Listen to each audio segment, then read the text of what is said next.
Just tell me what happened that night. Let's start. Well, that night I went to sleep. It was about 3 in the morning. I felt a presence in the room, and I felt numbness crawl up from my toes. The most important aspect of this case is that the abductions that have been reported have taken place in a kind of concealed way, covertly, so there's no audience, people don't see them. But this case, exactly the opposite happened. The UFO occupants wanted this to be seen. They waited till they had stopped a procession of cars with important political figures, and then turned on all their lights so everyone around could see this. Floated people in broad, bright light in the middle of the night out into 12 stories off the ground, and then lifted them into the craft because they wanted this to be seen.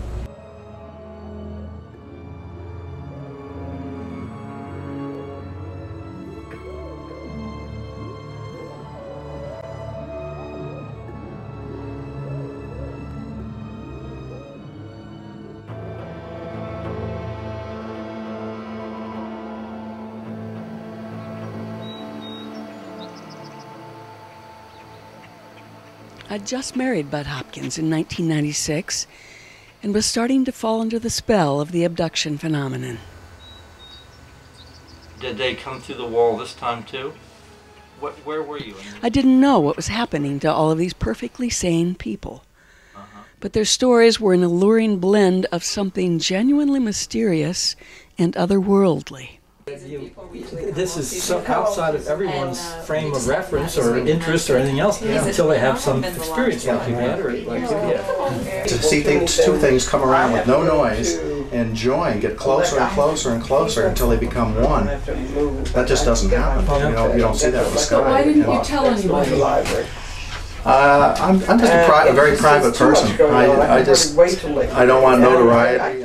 I started filming Bud's work as a way of coming to understand it better.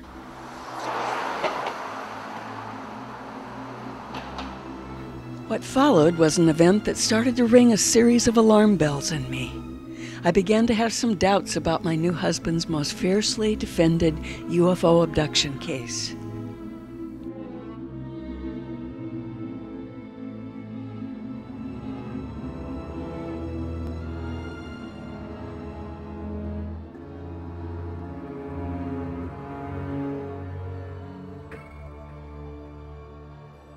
Any telephones we'll need to take off of the hook.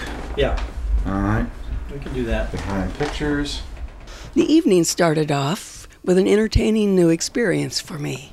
A visitor was sweeping our house for bugs, the kind that might have been planted to spy on us. The area here, but you still conduct the hypnotherapy sessions down. The support groups and hypnosis we do downstairs. All right.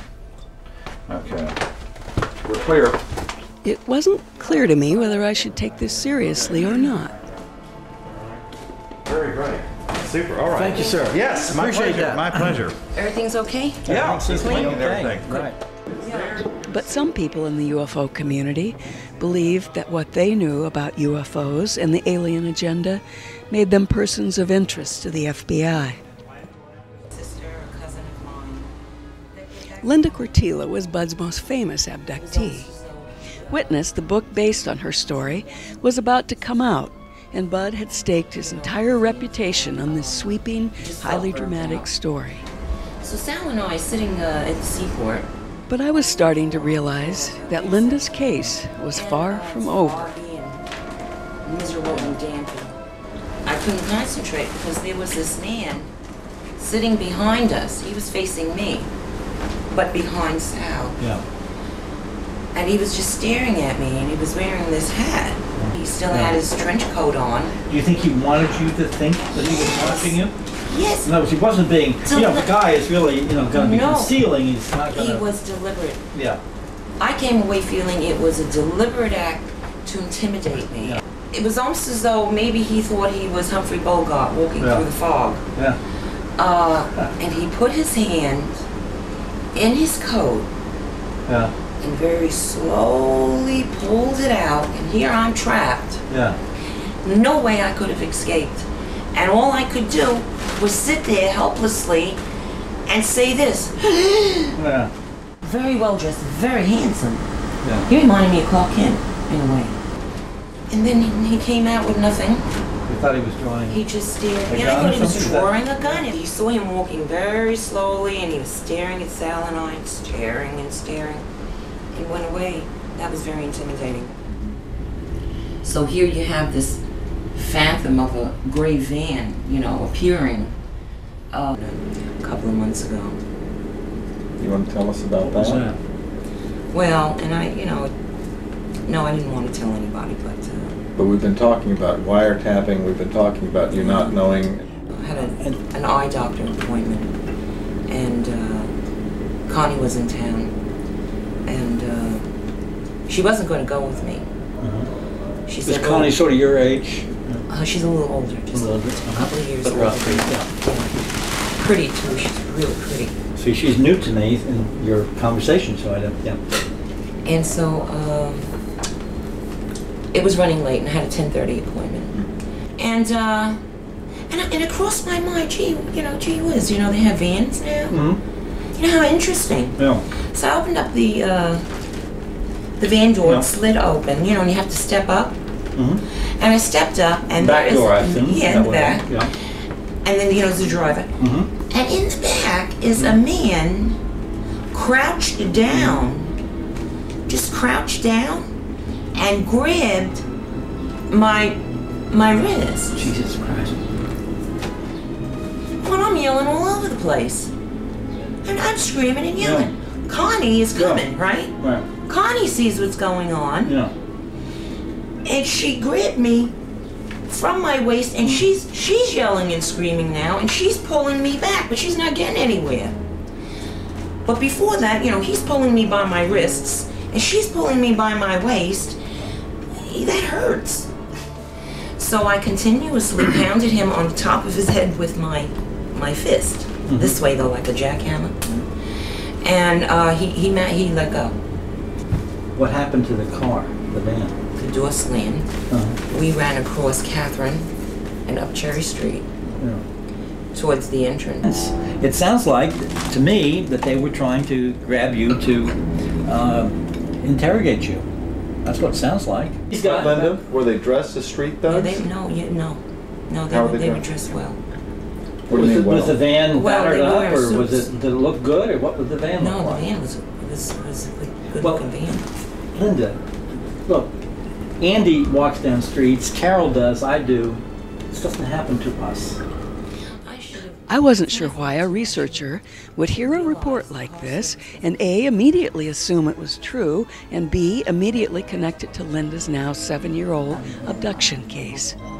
But I hadn't known her nearly as long as Bud had, so I waited to see what he'd do. Linda, I wish you'd tell me these things. I need to know these things. When they happen, I need to know them. I really do. You know, I mean, I really need to know. You know, and I really wasn't sure if it was case related because it's been such a long time now. You know, after all these years, they're going to still bother me. What do they want from me? Linda, look at it this way. If I'm the doctor in this in some crazy way, you don't go to a doctor and say, "Oh, I got this crazy symptom, and it's really the weirdest damn symptom in the world." But I'm not going to mention it to him because it's probably not connected with any known disease. You don't do that. If you got a crazy symptom, you go and you mention it. Oh, then it was a couple of months ago. This is June. Early part Yeah, of that's June. right. Yeah. We were in Well, June. I want to call. Can I call you at home and get Sure. Connie's number? And Sure. call her? Connie goes back and forth. It would be nice if you could meet her. I'd like to meet her, sure. But the thing is, that I really feel, Linda, that it's important that you and I be, what's the term? Stick together. Yeah, we have to be allies. And we are. We have to look at each thing that happens and try to figure it out. And But I don't want to be on the sidelines, watching them debunk, watching you write all the rebuttals and the yelling. no, you and the won't be. screaming. No, you won't be. Oh, I want to get up there. But I mean, you want see, to tell them but you things see, to myself. But you see, In well, this case, I really should have gone to. we can talk about this and to see. I mean, you relate the experience, and that lets me think about it, and the two of us can talk about it and try to decide what to come up with. Yeah, but you just told me the story that Connie then becomes yet somebody else involved in this. In a way, she is. She's yet another witness. I mean, God knows she's witness number, I don't know where we are. I mean, we have virtually, I think it's about 20 people involved. I felt uneasy about the nature of this relationship. Bud and Linda saw themselves as collaborators, deciding the best way to present their story in public. I had 2 fragmented memories. This wasn't like any research I'd ever known. For many years, I'd made films with scientists. They went about getting new knowledge in a different way, by following strict research protocols. They gathered objective data, and every aspect of their research was reviewed by other experts along the way. Those tools helped researchers stay objective, helped them stay close to the data and not fall into the world reported by the subject. That was a bad one. Yeah. I hope they didn't do that to my children. That whatever they did in the back, they stick a needle in your back, you know. Boy, I sure hope. I hope they didn't do that to my kids, or anybody else's kids for that matter. Somebody better do something. About the kids. I was starting to realize that alien abduction research had none of those safeguards for the getting of truth.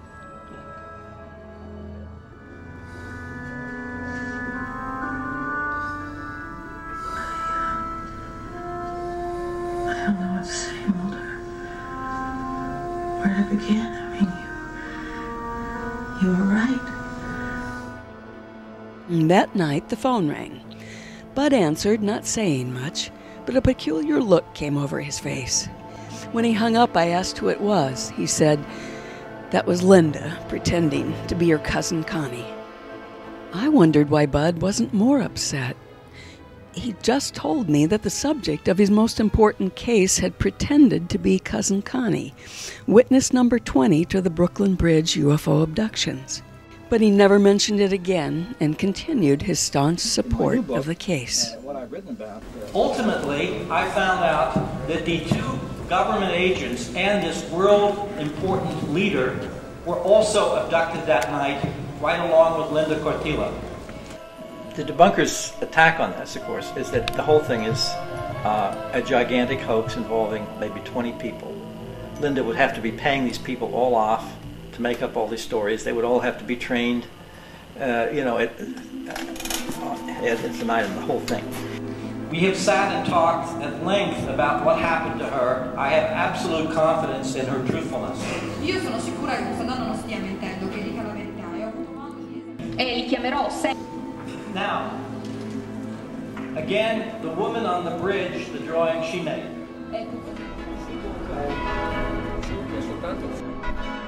But it seemed to me that a UFO researcher had an obligation to determine how trustworthy a subject was before he made the case public, especially a subject making the extraordinary claims that Linda Cortile was making.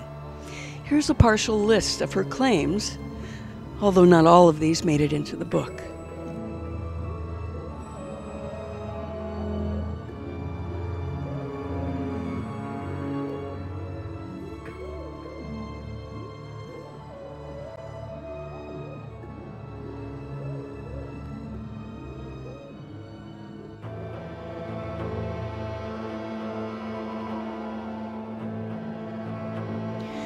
The last one was a much talked about issue. Was Linda making money off her story? Skeptics said that if she was, money could be a strong motivation for Linda to come up with a story that fit Bud's expectations, and one with enough high drama and intrigue that Hollywood would come calling too. But outside interviewers had found it impossible to get the matter clearly resolved. Privately, Linda had told a critic that she had an agreement to split the book's profits with Bud. But at a meeting in Hopkins' home, Bud denied that she was splitting the revenue with him. Linda then claimed that she deliberately planted disinformation. So what was the story? As far as anybody could tell, Linda had no profit motive. In 1997, one of the most popular listservs on the internet ran these comments by Linda Cortile about the money issue.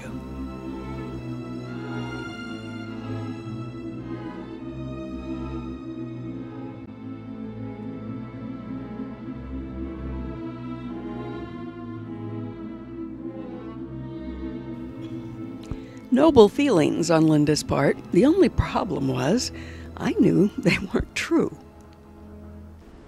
In fact, Linda had been extremely interested in getting her share of profits from the book. A top-notch entertainment lawyer had been hired to draft this letter of agreement. It was faxed to Bud's agent on August 11, 1995, and signed by both Bud and Linda.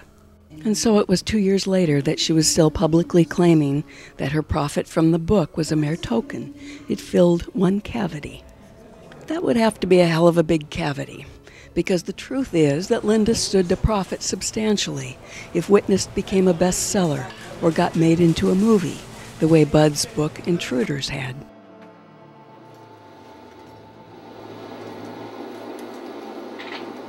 If the book gets made into a movie, that's where the real money is. And this is Linda's share of that.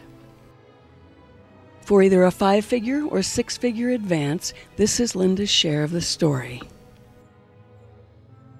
When the book goes to paperback or foreign publication, which Witness did, here is Linda's percentage of that.